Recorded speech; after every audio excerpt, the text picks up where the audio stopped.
The legend of Nyoka and the Sunstone.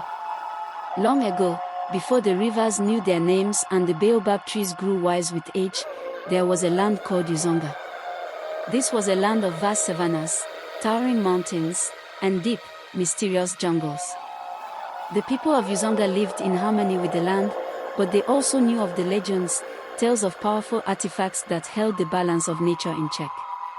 The most sacred of these relics was the Sunstone, an ancient gem said to be the heart of the great sky god, Mwizi. It was believed that as long as the Sunstone remained hidden within the sacred caves of Mount Jua, the seasons would remain in order, the rains would come when needed, and the land would flourish. But the peace of Uzonga was shattered when a cruel warlord, Zubri the Ruthless, led his warriors to the mountain and stole the Sunstone, seeking its power for himself. Without the Sunstone, the land withered. The rivers dried, the crops failed, and an endless drought turned the once prosperous land into dust. Desperate, the elders of Uzonga called upon their greatest warrior, Nyoka, the serpent of the south. Nyoka was no ordinary man, he was swift as the wind, strong as the lion, and as cunning as the great river python from which he took his name. Nyoka accepted the elders' plea and set off on a perilous journey to retrieve the Sunstone. He traveled through the burning deserts, climbed the jagged peaks of Mount Jua, and navigated the treacherous jungles teeming with spirits and beasts. Along his journey, he encountered three great challenges. The first was the Guardian of Shadows, an ancient spirit who took the form of a colossal hyena.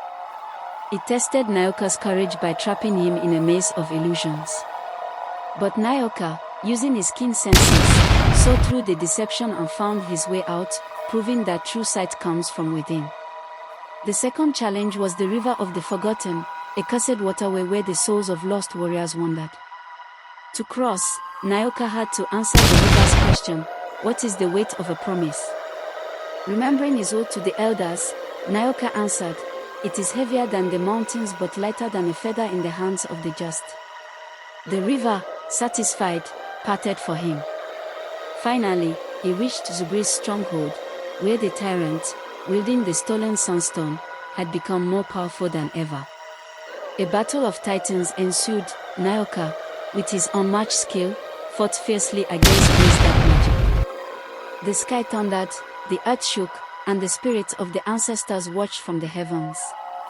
In the end, Nyoka, using his wit and strength, struck a final blow, reclaiming the Sunstone and breaking Zubri's spell. As soon as the Sunstone was restored to Mount Jua, the skies opened, and the rains fell once more. The land of Uzonga flourished, and its people rejoiced, forever honoring Nyoka as their savior.